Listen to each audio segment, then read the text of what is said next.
안녕하세요. 네, 안녕하세요. 저는 포항시립연극단 소속 연극배우 윤도경이라고 합니다. 제가 이 자리에 나온 거는요, 이번 포항예총주관의 공공프로젝트 영일만경 바다나다 행사의 문을 열고 취지를 잠시 설명드리려고 나왔어요. 우리 포항은 지금 보시는 것처럼 바다를 바로 옆에 두고 있는 도시죠. 근데 이 바다가 사실 지구의 72%를 차지하고 있다는 거 알고 계셨나요?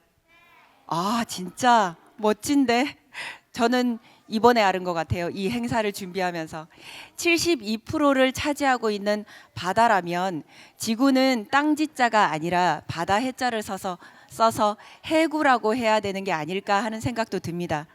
이 바다는 언제나 인류 역사에서 가장 중요한 무대였고요. 현재도 가장 뜨거운 삶의 현장일 뿐만 아니라 미래에 우리 인간 생존에 결정적인 영향을 미칠 공간이라고 생각됩니다. 네, 지금도 관객분들이 막 들어오고 계신데요. 빨리 들어와서 앉아 주십시오. 중요한 얘기를 하고 있거든요, 제가. 네. 근데 이렇게 중요한 바다인데 우리는 이 바다를 어떻게 바라봐야 할까요? 아니, 어떻게 바라보고 계신가요?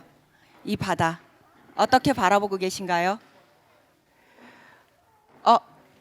질문을 했으니까 한번 물어볼까요? 이 바다 어떻게 생각해요? 좋게 생각합니다. 좋게. 이 바다, 아버님, 이 바다 어떻게 생각하세요? 아름답습니다. 아름답습니다. 네, 저는 예전에는 바다를 볼 때 회 생각나고 과메기 생각나고 김, 미역 생각나는 그런 바다였습니다. 대부분의 사람들이 그렇지 않을까 싶어요. 먹거리가 가득한 자원 창고쯤으로 생각하지 않을까 싶습니다. 그런데 저희는 이런 시각을 살짝 바꿔서요. 인간을 포함한 모든 생명이 함께 평화로운 삶을 일구어 나가는 공생의 공간으로 생각해 보고자 합니다. 그래서 그 공생의 시작은 바다가 곧 나라는 인식, 바다와 나를 일치시키는 데서 시작된다고 생각했어요. 저희 오시면서 제목 보셨죠? 여기도 제목이 있는데 바다, 나다. 그래서 이런 바다, 나다라는 멋진 제목이 탄생하게 됐고요. 이 멋진 제목을 달고 예술과 바다를 잇는 프로젝트를 열게 됐습니다. 네. 저는 이 제목이 정말 신박하다고 생각했거든요. 여러분은 어떻게 생각하세요? 신박하죠? 네, 감사합니다. 오늘 행사는 이 신박한 프로젝트의 두 번째 여정, 신화의 바다입니다. 신화의 바다 행사의 포문을 열 아름다운 연주곡 두 곡이 여러분을 기다리고 있는데요. 지금 뒤에 연주자들이 너무 아름다운 연주자들이 대기하고 있는 거 보이시죠? 우선 바다나다를 위해 작곡된 창작곡이 공연될 거고요. 이 곡은 두 개의 곡이 연주될 건데 세계 초연이라고 합니다. 세계 초연. 여러분은 정말 대단한 행운아 맞나요? 행운아들이죠. 예, 세계 초연의 곡을 이 현장에서 바다와 함께 들으시는 거니까요. 자, 그러면 첫 곡의 제목을 말씀드리고 설명을 잠깐만 드릴게요. 곡이 너무 빨리 듣고 싶으시겠지만 조금만 더 참아주세요. 첫 곡 제목은 자유라고 합니다. 우리가 누리는 자유가 환경을 오염시키고 많은 바다 생명들을 억압하는 것이 아닐까 하는 고민에서 작곡이 시작됐다고 합니다. 그리고 동해로 돌아오지 못하는 귀신고래에게 우리의 자유를, 우리의 인간의 자유를 내주고 싶다는 마음에서 곡이 만들어졌다고 하네요. 그러면 자유 첫 곡,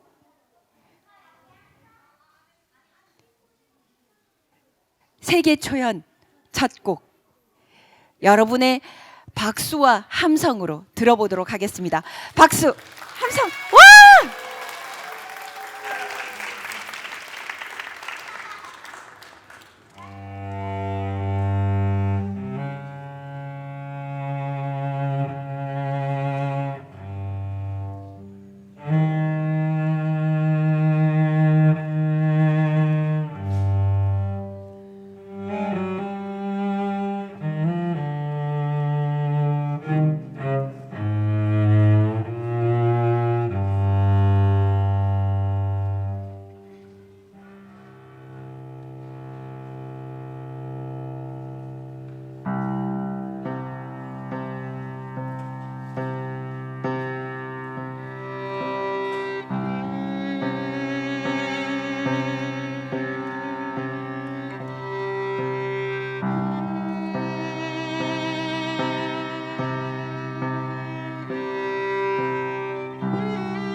네, 너무 멋진데요.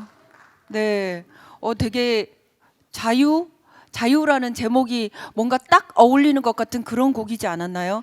예, 사실 현대 음악은 전 좀 어렵거든요. 그런데 좀 전에 제가 읽은 거긴 하지만 설명을 듣고 곡을 들은 것 같은 정말 자유롭게 바다 생명들이 헤엄쳐서 들어올 것만 같은 그런 기분이 드는 곡이었습니다. 여러분도 그렇게 느끼셨죠? 네, 강요에 의한 대답 감사합니다. 두 번째 곡의 제목은 평화라고 합니다. 귀신고래가 이곳 동해바다로 힘차게 헤엄쳐 들어오는 상상을 하셨다고 해요, 작곡자님께서. 그리고 이 작곡자님께서는 인간의 이념으로서의 자유와 평화는 자연의 섭리 바깥에 있지 않다는 거, 인간의 이념인 자유와 평화도 자연의 섭리 안에 존재한다는 것을 당부하고자 하는 그런 마음으로 작곡된 곡이라고 합니다. 두 번째 곡 평화는 어떤 곡일지 여러분 너무 궁금하시죠?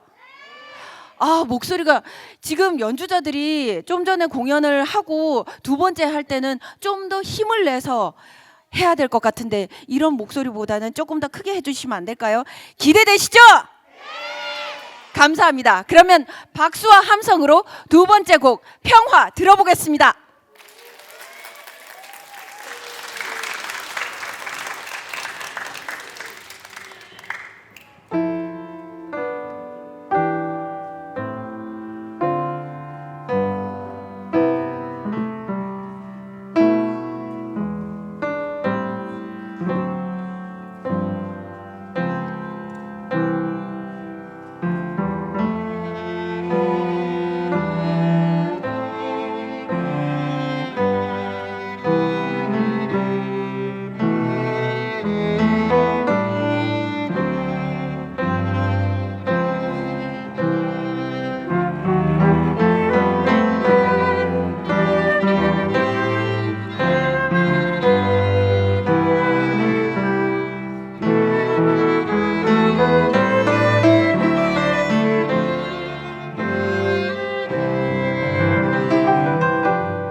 네.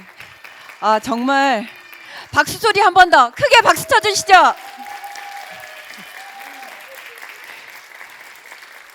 네, 세계 초연의 곡, 창작곡, 자유와 평화 두 곡 다 들으셨는데요.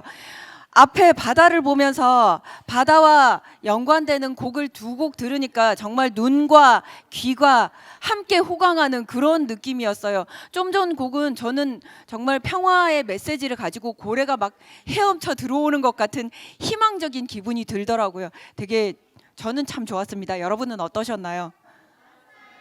그쵸. 사람 마음 다 똑같거든요. 같이 느끼는 거니까요. 네, 아름다운 두 곡의 연주 잘 들었고요. 다음 순서로 넘어가기 전에 제가 하나를 빼먹었어요. 저희 대장님을 소개해야 되는데 대장을 소개를 못했더라고요. 저희 오늘 공공 프로젝트 영일만경 바다나다는 어떤 곳에서 주관을 했을까요? 여기 보면 있어요. 여기 보면 포항예총에서 준비했습니다. 포항예총에서 이 전체 프로젝트를 지휘하고 계시거든요. 그 중에 제일 포항예총의 진두지휘를 맡고 계시는 대장님, 예총 회장님이신 류영재 회장님 잠시 모시겠습니다.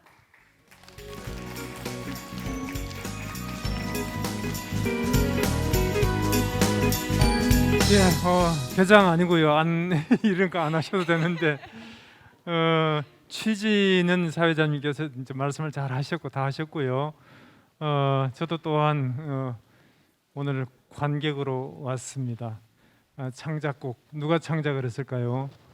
세 지역의 예술인들이 만든 창작곡입니다. 우리나라에서 처음으로 세계 초연, 저도 감미롭게 매력적으로 감명 깊게 감상을 잘 했습니다. 이어지는 순서도 소개가 있겠습니다만은 우리나라 최고의 이 아동문학가, 역시 우리 지역의 지역 예술계 선배님이십니다. 께서 고래 이야기, 오늘은 주제가 고래인 것 같습니다. 고래 이야기를 어떻게 펼쳐내실지 저도 흥미진진하게 기대를 여러분들과 함께 하겠습니다. 감사합니다.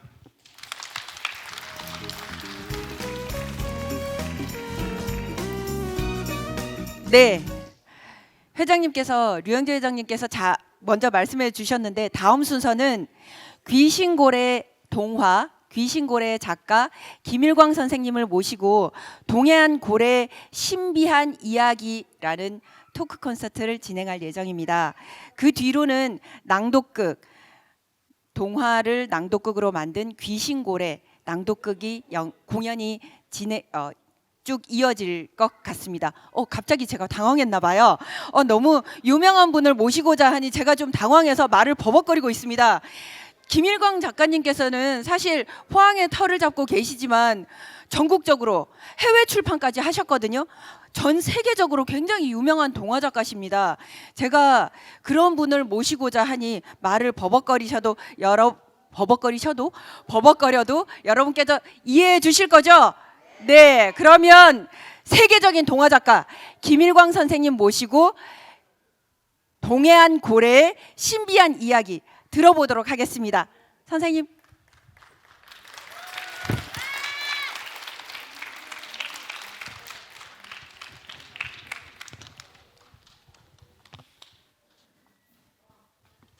어쩌다가 세계적이 되었습니다. 제게 주어진 시간이 한 15분 되니까 거두절미 머리 떼고 꼬리 떼고 바로 들어가겠습니다. 그러나 꼭 하나 말씀드려야 될 게 있다는 생각을 방금 했습니다. 두 곡 음악 굉장히 감동적이었습니다. 아까 그 사회하시는 분이 나는 퍽 감동적이었다 그러는데 저도 퍽 감동적이었습니다. 근데 첫 곡은 보니까 웅대한 어떤 바다 속 바다의 고래가 약 90m 이상 900m까지 내려가니까 그 바다 속의 그 세상을 보는 것처럼 무겁고 장중한 느낌이 드는가 하면은 두 번째 곡은 고래의 가족이 서로 토닥거리고 서로 몸을 부비면서 유영해가는 아주 행복하고 아름다운 그런 느낌을 저는 받았습니다. 다른 분은 어떤지 모르겠습니다.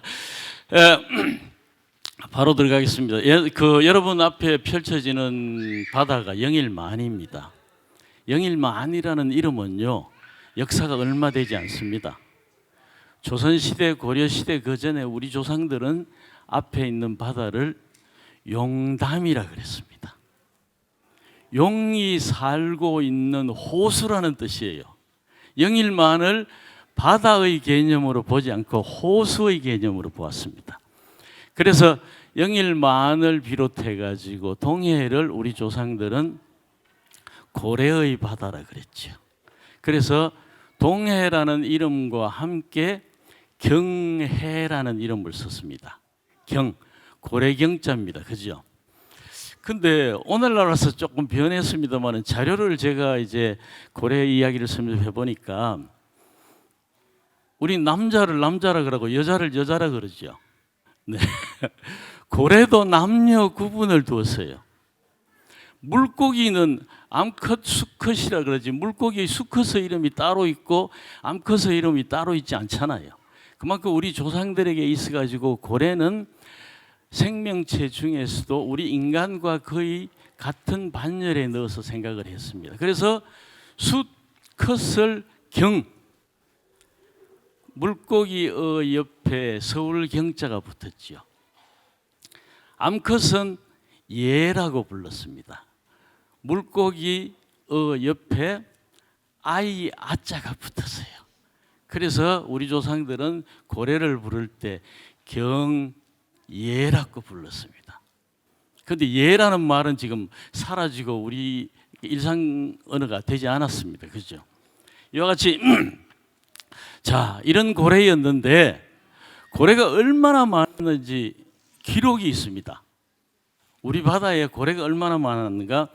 1899년 1년만 지나면 1900년이 되는데 1899년에 포경선 선장으로 온 일본 사람이 쓴 일기를 제가 발췌해 왔습니다. 1899년입니다. 100년이 넘습니다. 1월 13일 내가 읽겠습니다. 경상도 영일만에 들어갔는데 백두의 귀신고래 떼가 들어와 있었다. 여러분이 보는 바다에 100마리의 귀신고래가 들어와 있었다는 거예요. 그 다음 1월 18일 그러고 닷새 뒤에 영일만 동북동 아마 저 죽천이나 뭐 그쯤 안 되겠습니까? 그죠? 죽천이나 오늘날 말하는 이제 영일만 신항쯤 되겠죠. 20마일 정도 놀라지 마십시오. 사방팔방에 참고래가 득실했다. 30 내지 40마일에 걸쳐 고래뿐이었다. 배가 빨리 갈 때는 고래 등 위로 올라가기도 하고 고래가 배를 향해 오기도 했다. 그 수를 따지면 몇 천두에 이르러 쉽게 그 두수를 알 수 없었다. 물반 고기 반이 아니고 완전히 고래뿐이었다는 얘기예요. 이거 일본인 포경 선장이 영일만까지 와가지고 고기 잡았습니다. 고래를 잡았어요. 자, 이와 같이 영일만을 중심으로 한 동해 바다에는 고래천지였습니다. 그러니까 우리 조상들이 고래의 바다라고 이야기했죠. 특히 동해가 고래의 바다라면 여러분이 유심히 보면요, 이 영일만이 배꼽과 같은 형태를 이루고 있습니다. 우리 영일만이 여기가 영일만은 많은 물고기들이 모이는 하나의 보육기 형식이었습니다. 민물과 바닷물이 섞이는 지역을 좀 어려운 말로 가수지역이라 그러죠. 가수지역은 물고기들이 와서 산란하는 곳입니다. 그러면 고래가 그 먹이를 찾아가지고 영일만에 들어와서 회유를 하죠. 그러니까 영일만은 동해바다가 하나의 고래의 바다였다면 영일만은 그야말로 고래의 보육기 형식이었다는 것이죠. 자, 그런데 이상하게 안 느끼세요? 일본 포경선이 왜 우리 바다 영일만에 왔을까? 그것도 와가지고 5일간이나 머물러 있으면서 고래를 마구 잡았어요. 이때 우리들에게 있는 배라는 것은 고작 노를 젓거나 돛을 올리는 배에 불과했어요. 우리가 고래를 직접 잡는 것이 아니고 고래가 무트로 올라오거나 모래에 얹히거나 그렇지 않은 그 요행이 고래를 얻게 되면은 온 동네 잔치하는 것처럼 해서 고래의 식량으로 작용했죠. 그러나 근대화를 우리보다 조금 빨리 이룬 러시아와 일본은 우리 바다로 마구 들어와 가지고 자기네들의 어떤 자본을 위해가 돈벌이를 위해 가지고 고래를 마구 잡았습니다. 그러면은 우리는 바보같이 가만히 있었을까? 우리도 우리 앞마당이라고 할 수가 있는 우리 바다에 고래들이 마구 들어왔으니까 우리도 조금 안타까웠겠죠. 1883년 승정원 일기에 보면 이런 규절이 나와요. 개화파의 영수 김옥균이 동남제도 개척사 겸 포경 등사사에 임명되었고 이해에 나라에서 모집한 새로운 이주민들이 입도하기 시작하였다. 어디 이야기 같습니까? 입도 그러는 거 보니까 섬 이야기 같지요. 김옥균 아세요? 우정국 사건으로 혁명을 일으켰다가 실패하고 일본으로 망명 갔다가 결국은 죽은 시체 한국으로 조선으로 끌려와 가지고 죽게 되지요. 김옥균의 왼팔이 바로 호미곶에 벌어졌잖아요. 조선 정부가 김옥균과 같은 역적이 다시는 나타나지 못하게 하기 위해서 능지처참을 합니다. 그렇죠. 사지를 찢어가지고 우리 어린이들이 있으니까 미안한데 찢어가지고 우리나라의 동서남북에 갖다 버립니다. 그 중에 하나가 호미곶에 와요. 바로 이 김옥균이 20대 초반에 과거에 급제했을 때 하고 바른 소리만 하고 임금 귀에 거슬리는 소리만 하니까 임금이 멀리 보내고 싶었겠죠. 그래서 동남제도 개척사, 동남제도가 어딘지 아세요? 우리나라 동남 같으면은 포항 앞바다입니다. 그죠? 우리나라 동남쪽에 있는 섬 제도니까 여러 섬은 어디에 있습니까? 바로 울릉도, 죽도, 독도입니다. 이 세 섬을 개척하도록 겸 중요한 것은 오늘 독도 이야기 아니니까 겸 뭐냐? 동남제도 개척사 겸 포경등사사입니다. 포경, 고래잡이에 관한 일을 관리하고 맡아라는 것이죠. 줄이어서 말하면은 관포경사입니다. 고래잡이를 관리하라는 얘기예요. 그래서 김옥균이 고종의 명을 받고 동해 쪽으로 왔죠. 와서 보니까 우리 배는 한 척도 없고 온통 러시아 배와 일본 배만 우리나라 동해에 설치는 거예요. 우리가 어떻게 할 방법이 없어요. 그들을 쫓아낼 수도 없고 그들을 오지 말게 할 수 있는 방법이 없습니다. 그래서 김옥균이 거꾸로 저 고래를 이용할 수밖에 없다. 그래서 일본으로 건너갑니다. 좀 황당한 이야기지만은 굉장한 기발한 생각을 하게 되죠. 일본 정부에 가서 협상을 합니다. 일본이 우리 바다에 있는 고래를 담보물로 줄 테니까 너가 우리나라에 차관을 좀 다고 이럽니다. 바다에 살아있는 고래를 담보물로 해가지고 일본에 차관을 요구해요. 일본에서는 어떤 생각을 갖고 있느냐 그러면은 러시아와 경쟁을 하고 있잖아요. 러시아와 고래를 두고 경쟁을 하고 있고 뿐만 아니라 울릉도의 그 많은 원시림을 두고도 또 경쟁을 하고 있습니다. 그래서 일본에서는 처음에는 솔깃했어요. 했는데 일본의 속셈은 또 딴 데 있잖아요. 곧 몇 년 뒤면은 조선을 식민지화할 수 있는데 구태여 차관까지 줄 수가 있느냐 하고 미적미적대다가 김옥균이 우정국 사건을 실패를 하고 일본으로 망명하는 바람에 그것이 무산되고 말았습니다. 우리가 고래를 담보로 해가지고 요새 들으면 좀 황당한 이야기 같지만은 일본의 돈을 들여올 수도 있었는데 그렇게 못했습니다. 개화파가 몰락을 하게 되고 또 일본이 강제 점검을 하게 되고 이랬습니다만 우리나라가 뚝이 무너져 내리는 것을 뒤늦게 알아챘지만은 어떻게 막아볼 방법이 없었습니다.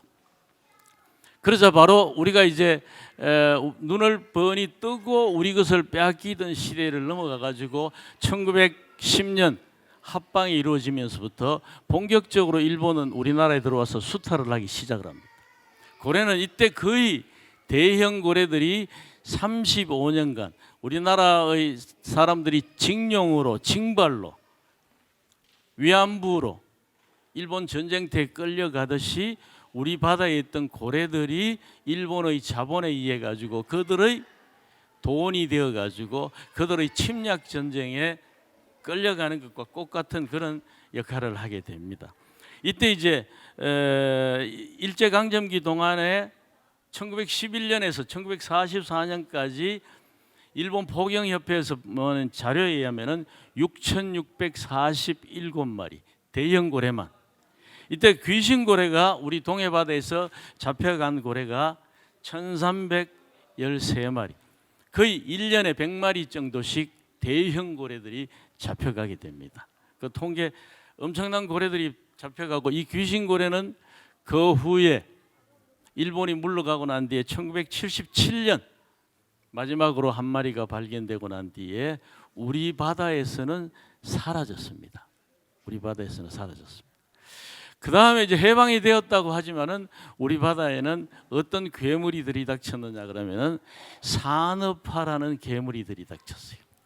잘 살아야 되겠다, 뭐 돈을 벌어야 되겠다라는 것이 판을 쳤죠. 지금까지도 마찬가지입니다. 자본이 지배하는 바람에 바다는 섰고 우리는 돈이라는 괴물에 속고 살았습니다. 그 사이에 제가 지금 바닷가에 살고 있습니다. 살고 있는데 바닷가에 나갈 때마다 늘 보는 것이 버려진 낚싯줄입니다. 하루에 버려지는 낚싯줄이 지구를 몇 바퀴 돌릴 수 있다 그러죠. 지금 또 끊임없이 버려지고 있는 바다의 폐그물이 괴물처럼 바다를 섞이고 있고 바다의 생명체들의 목을 조이고 있습니다. 여러분, 지금 혼획이라는 이름으로 포획되는 고래들이 엄청 많습니다. 2012년도에 우리 한반도 토종고래 있지요. 상경이입니다. 상경이.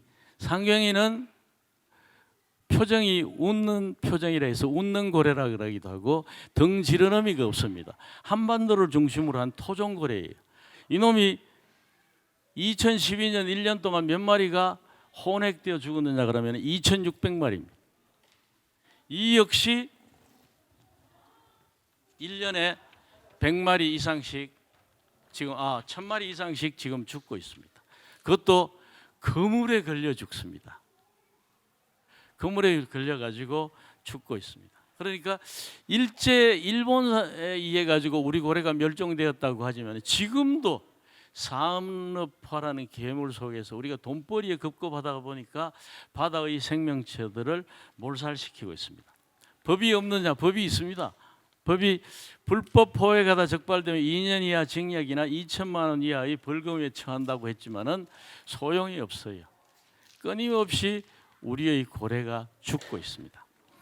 자, 법이 없던 시대에는 그러면 어떻게 그런 법이 없던 시대에는 어떻게 고래가 영일만 일대에 덕실거리고 그 고래와 사람이 이 바다에서 공존해왔을까? 그때는요 오늘날하고 달랐습니다. 그때는 인간의 영역과 고래의 영역이 달랐어요. 인간이 활용하는 바다는 연안에서 얼마 되지 않았죠. 연안에서 얼마 되지 않았죠. 고래는 인간이 사용하고 있는 바다보다는 좀 깊은 바다에 들어가 있었습니다. 그렇죠? 그러나 오늘날 우리의 그런 어떤 지금의 삶의 방식을 바꿀 수는 없습니다. 그러나 삶의 생각은 바꿀 수가 있지 않겠는가? 삶의 생각은. 고래는, 우리 인간은 뭐 곧 우주의 별에 가서 살 수도 있다고 뭐 얘기를 하고 있습니다만은, 고래는 어떤 생물학자들은 고래도 육상에 살고 있었는데 먹이를 구하기 위해서 바다로 들어갔다라고 이야기를 하고 있습니다만은, 어쨌든 고래는 지금 거대한 바다에 살도록 최적화되었어요. 우리 어머니들 많이 계십니다만은 물 속에서 아기를 젖을 먹일 수가 있겠습니까? 젖을 먹다가 질식합니다. 그러나 고래는 물 속에서도 새끼 고래에게 젖을 먹일 수가 있습니다.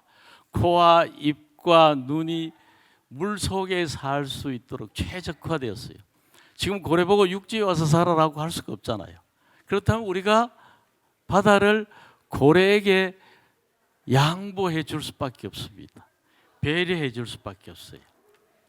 자, 생명체는 서로 간에 이 자연이라는 지구 속에서 서로 의존 상태에 있습니다. 삶의 고리가 연결되어 있습니다. 지금 귀신고래는 세계에 두 종류가 있습니다. 하나는 코리아 그레이 웨일이라고 해서 한국교의 귀신고래. 15분 다 돼갑니까? 예? 예. 그러면 오늘 어린이들이 있으니까 이 이야기만 하고 마치겠습니다. 하나는 캘리포니아계 귀신고래입니다. 근데 한국계 귀신고래도 다 사라진 건 아니에요. 저 위에 사린 위에 그쪽에 이제 귀신고래가 약 200여 마리가 있는데 동해로 남하를 하지 않습니다. 왜? 고래는 학습이라는 걸 통해 가지고 습성이라든가 이런 것이 전해져요. 그래서 고래의 의미가 새끼들에게 동해 바다로 내려가지 못하게 학습시켰다고 보아집니다. 그래서 내려오지 않아요. 근데 캘리포니아의 귀신고래는 지금 엄청 많은 수가 매년 북극해에서부터 저기 멕시코만까지 캘리포니아 해안을 따라 가지고 쭉 내려와요. 귀신고래는 연안성이 있어 가지고 귀신고래가 고개를 쳐들었을 때 멀리 사람 사는 마을이 보이는 해안의 깊이를 좋아한다 그러죠. 근데 캘리포니아에서는 캘리포니아계 귀신고래를 보호해 가지고 지금 3월, 4월, 5월이 되면은 북극에서부터 멕시코만 쪽으로 내려옵니다. 내려왔다가 멕시코만에서 새끼를 기르고 3, 4개월 젖을 먹여 가지고 새끼를 기른 후에 다시 데리고 가요. 가족이 새끼를 가운데 넣어서 데리고 갑니다. 이때 캘리포니아 해안에는 망원경이 설치되죠. 관측소가 설치되죠. 많은 초등학교 학생들을 위해 가지고 주 정부에서 이 귀신고래, 애기 고래를 학생들에게 보여주기 위한 장치를 설치합니다. 우리는 체험학습, 어제도 제 손자가 체험학습 갔다 왔는데 뭐 고구마 캐고 땅콩 캐러 갔다 왔다고 하더라고는 이 캘리포니아에서는 고래를 체험하러 가요.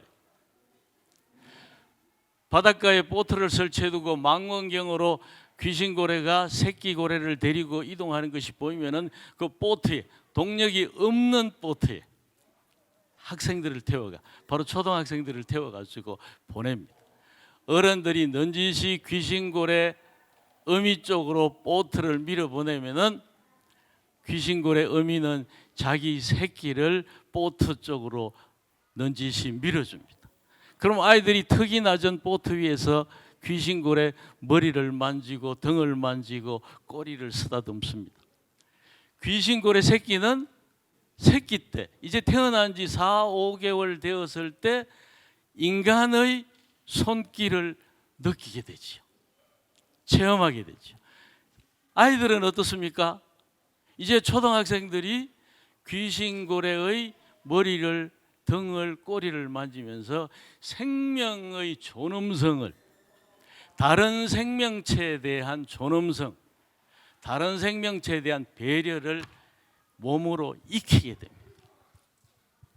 지금은 캘리포니아계 귀신들은 사람을 두려워하지 않습니다. 미국 어린이들은 일찍부터 이와 같이 생명체에 대한 생명에 대한 존귀함을 다른 생명체에 대한 배려심을 직접 체험하면서 커가고 있습니다. 네, 이제 마치겠습니다. 생명에 대한 존엄성은 교과서의 활자로 배울 수가 없습니다. 직접 몸으로 체득하게 해야 되는 겁니다. 우리가 집에 반려동물을 키우는 이유도 뭡니까? 그 동물을 통해서 다른 생명체의 존재를 인식하고 그 생명체가 그 생명체의 삶이 우리의 삶과 연계되어 있고 연결고리를 이루고 있다는 것을 익히게 되잖아요. 그것처럼 우리의 바다에도 그런 귀신고래가 들어와서 자라는 우리 미래의 어린이들이 그 귀신고래와 함께 우리의 동해바다를 공유할 수 있으면, 함께 누릴 수 있으면 얼마나 좋을까, 이런 생각을 하고 있습니다. 제가 그 호미곶에 있는 작업실 이름이 고래를 기다리는 집입니다. 지금 한 10년이 넘었습니다만은 아직도 기다리고 있습니다만은 돌아오지는 않고 있습니다. 여러분들이 많은 이제 환경이라든가 이런 어떤 우리가 생활을 바꿀 수는 참 어렵습니다만은 우리가 우리 삶에 대한 생각을 바꾸어 나갈 때 언젠가는 우리의 용담이라고 불렸던 영일만에도 고래가 들어오지 않을까. 그리고 우리 어린이들의 일기장 속에 영일만 바다에 나갔더니 백두의 귀신고래가 보였다. 이런 것이 일기에 남을 수 있었으면 얼마나 좋을까요? 마치겠습니다.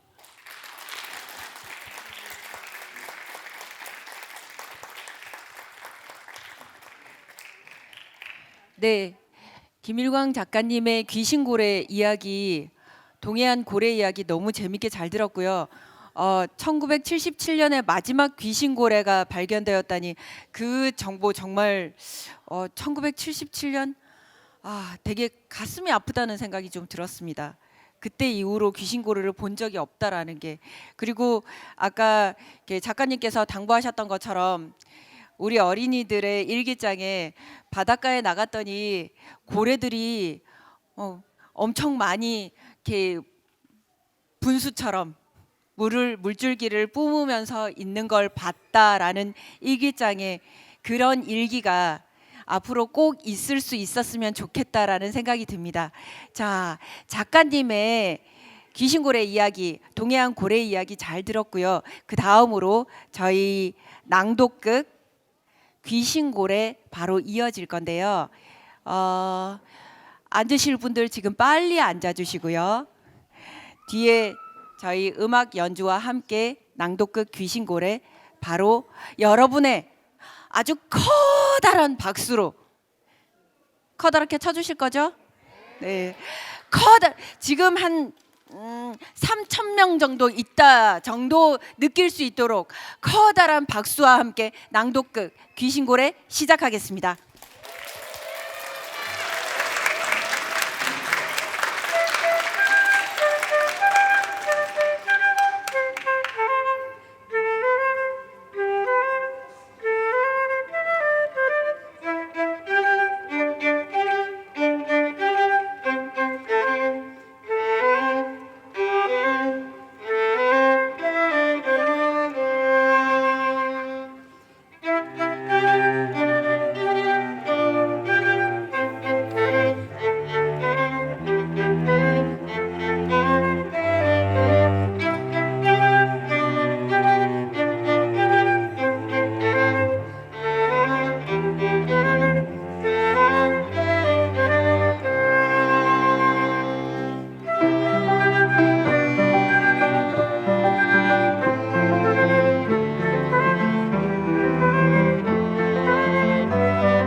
신생대 마이오새의 것으로 보이는 고래 화석이 발견되었습니다.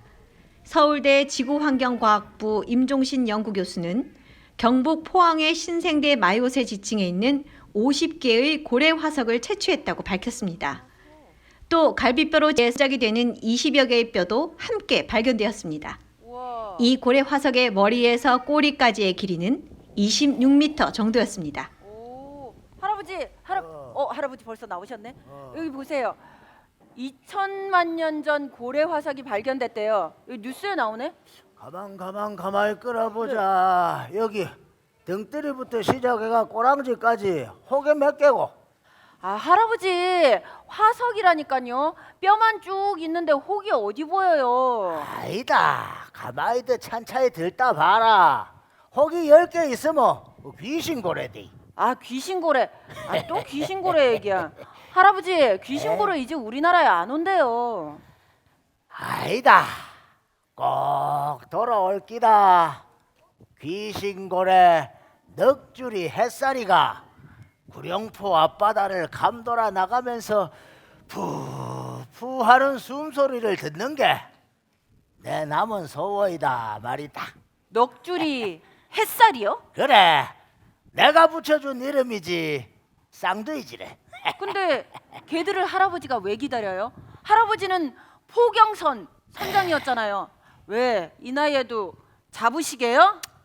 언제 내가 그놈들한테 몹쓸 짓을 했거든.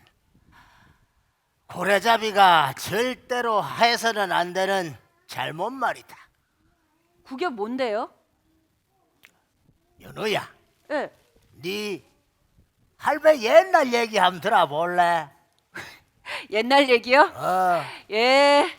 우리 다 듣고 싶을 거예요. 할아버지 옛날 얘기는 정말 재밌으니까요. 그래, 그럼 가자. 네. 우와. 이쪽 앞쪽으로 좀 앉으세요. 그래. 자, 아이고, 여기. 아이고 고맙대. 아이고. 자.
연우야, 네. 이 노래가 참 좋지. 네. 네 이 노래 제목 뭔지 아나? 아, 할아버지의 낡은 시계? 할배의 낡은 시계. 이거. 아, 할아버지 아니고 할배. 그래, 네. 그래. 자, 그러면 이제 이 할배 이야기 보따리 한번 열어보자. 예. 내가 맨 처음으로 고래잡이 배를 탔을 때를 잊을 수가 없다. 용운호. 용훈호. 내 나이 14살에 용운호를 탔지. 14살이요? 그래. 너무 어리다. 그래, 초등학교 졸업하자마자 집이 가난하니까 바로 그래 눈 하나 좋은 거 믿고 막루잡이 보조로 안 들어갔나. 할아버지 눈이 좋았어요? 그래, 할배 시력이 옛날에 4.0 아이가. 4.0? 그래. 우와. 저 멀리까지도 잘 비있다. 오. 여러야, 막노잡이는 말이대. 한시도 허튼 생각을 하면 안 되는 기라. 바다를 왼쪽에서 오른쪽으로, 그러고 다시 오른쪽에서 왼쪽으로 잘 살펴야 된대. 그래, 사방을 살피다가 저쪽에서 고래 분기를 봤다. 분기요? 그래, 이 분기가 뭔가 하면은 고래가 수면에서 푹 하고 내뿜는 거 말이다. 아, 그 물줄기. 그래, 고래를 봤다 하면은 다른 배보다 먼저 최고로 큰 소리로 고함을 쳐야 되거든. 고래다! 고래다! 우와. 그래야 그 고래를 다른 배들이 넘보지를 못하는 기라. 찜! 그렇지, 찜. 우리끼리 되는 기지. 에? 그게 뱃사람들 간의 약속이 돼. 근데 내가 처음 나갔는 바다에서 고래를 딱 봐부랬는 거야. 이가. 진짜요? 저 멀리 파도 너울 사이로 푸른 등줄기 같은 게 비는 기라. 이뭐 내가 뭐 헛거를 봤나 싶어가 이래 눈을 비비고 다시 봤대. 여기. 이야, 그랬더만은 흰 분기가 막 쫙 올라가는데 우와. 고래였다. 고래다! 고래다! 고래다! 고래다! 선장님요, 왼쪽으로 500m입니다. 500m. 자, 인자 300m. 천천히. 인자, 시커먼 등줄기가 비리다. 자, 인자 50m. 40m. 펑. 작살포가 쏴지고 명중. 눈 깜짝할 새였대. 고래는 막 기우뚱하더만은 하늘 높이 솟구쳤다가 그대로 막 물 위에다가 가슴을 내리치듯이 빠박 하고 떨어져 뿌는 거라. 우와. 진짜로 멋있더라. 우와. 근데 할아버지, 저 고래 무슨 고래였어요? 밍크 고래야. 아, 밍크. 우리는 그 고래를 배에다가 매달고 구룡포 항으로 귀향했대.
아이고.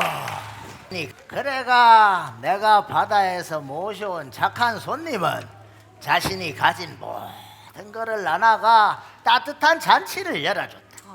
고래는 하나도 버릴 게 없거든. 고기는 말할 것도 없고. 고래고기. 그렇지. 껍데기는 바싹 익혀놓으면 과자캉 똑같고. 그리고 커다란 솥에다가 넣고 끓이면 기름이 둥둥 뜨는데 그 기름으로 등잔불도 밝히고 또 비누 공장에 가가 비누도 만든다.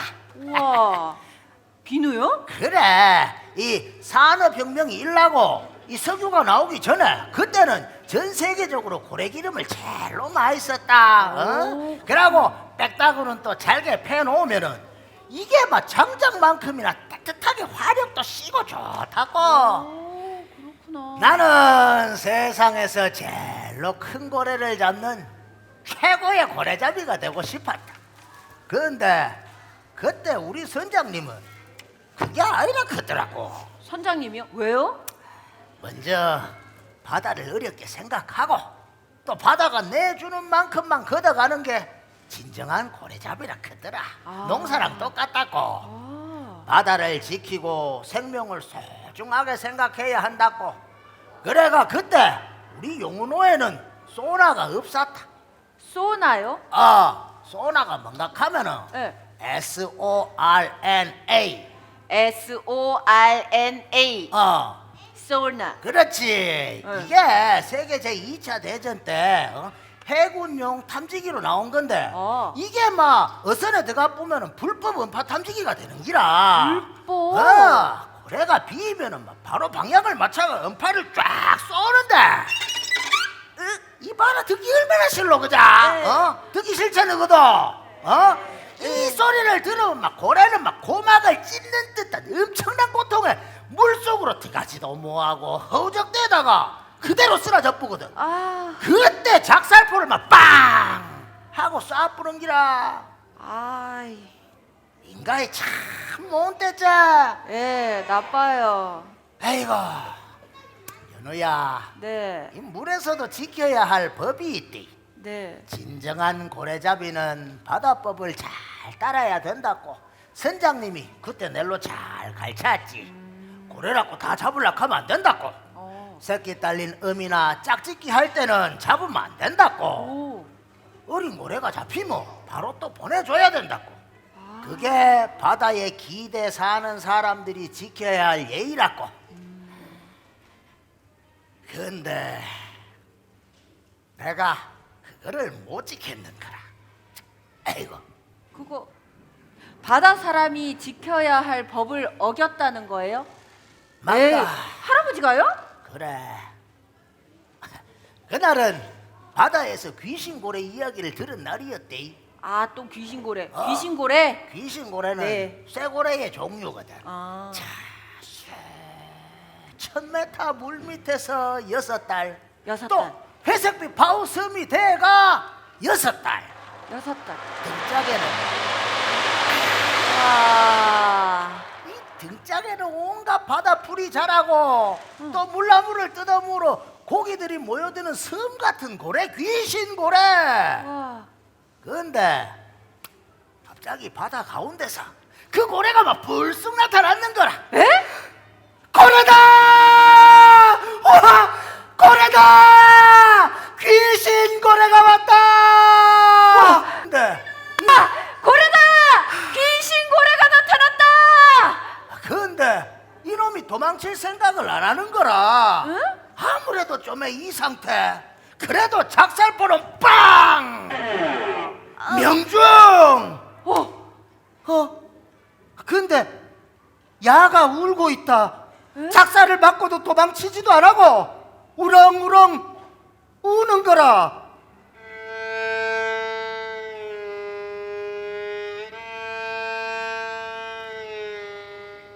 그때였디. 저 멀리서 고래 한 마리가 더 비대. 이게 무슨 액자고? 고래다! 고래다!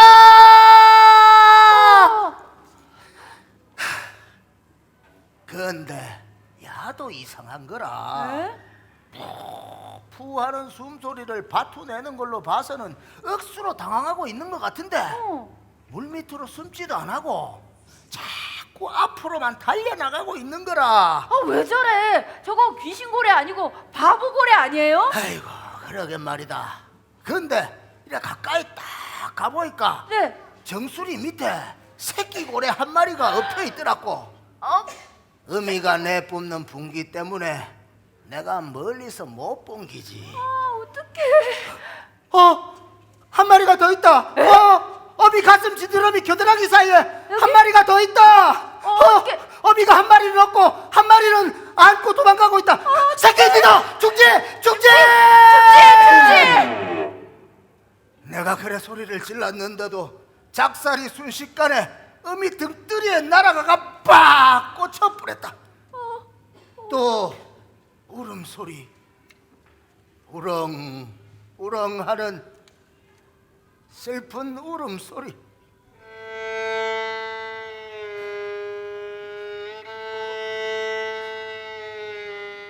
쏘지 말라 했잖아요. 내가 새끼 달랬다고 쏘지 말라 했잖아요. 근데 와서 안 이겨. 와!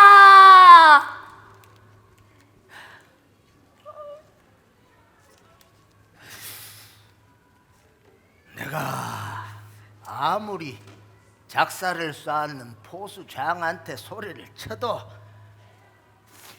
이미 끝난 일인 거라. 다 내 잘못이다.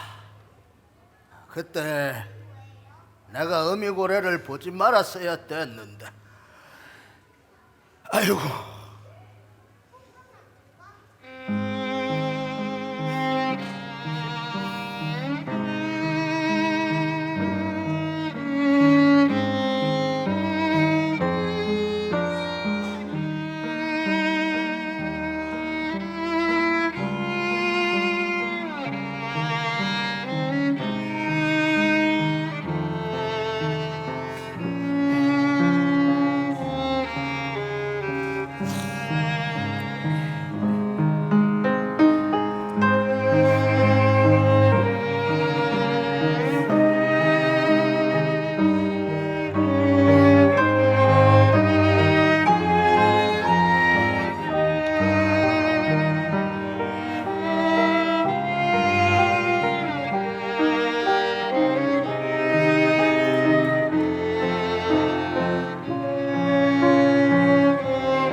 할아버지, 저 그 새끼 고래들은 어떻게 됐어요? 그날 밤이었다. 실컷 울다가 새벽에 깼는데 무슨 피리 소리 같은 게 들리는 거라. 피리 소리요? 응.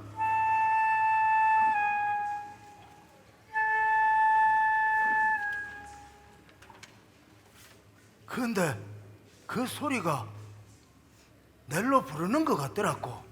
그래가 소리를 따라가 영훈호 뱃머리로 갔디. 예.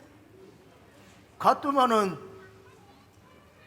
이 쌍둥이 고래 2마리가 엄마 냄새를 맡고 영훈호 밑에 와 있더라고. 어떻게? 너희들 이까지 따라오면 의아로.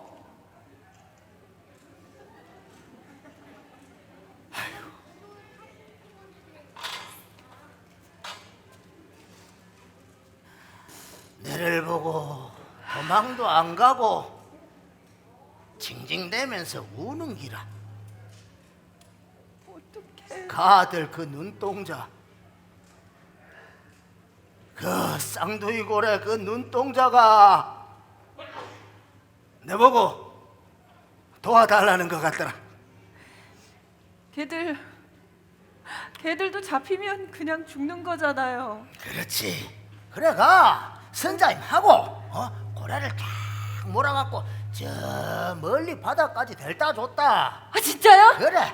마침 막 큰 고래가 나와가 그 고래를 따라갖고 가더라. 정말 다행이다. 아이고, 배를 돌아보고 또 돌아보고 지금만 죽게 했는 내를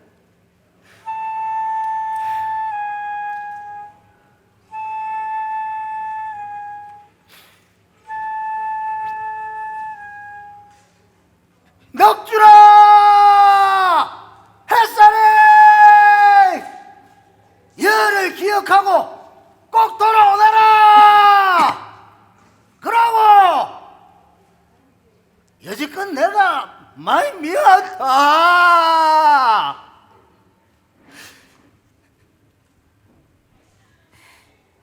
할아버지, 저 넋주리 햇살이 꼭 돌아올 거예요.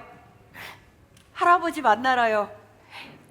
여기 동해로 꼬불꼬불 골목길 돌아서 조심조심 비탈길 올라와서 저기 그물도 피하고 여기 양식장도 피해서 이 호미곶으로 꼭 돌아올 거예요. 꼭 할아버지 만나러 꼭 돌아올 거예요. 그래.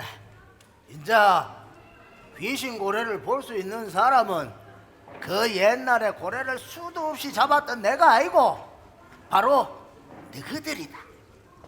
너희들처럼 고래를 아끼고 사랑하고 지켜줄 수 있는 사람이 많아지는 날 우리 넋주리 햇살이 이 귀신 고래는 당당하게 대한민국 동해로 돌아올 기다.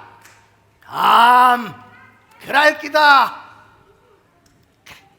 맞아요, 할아버지. 옛날 얘기 다 하셨으니까 이제 들어가요. 오야.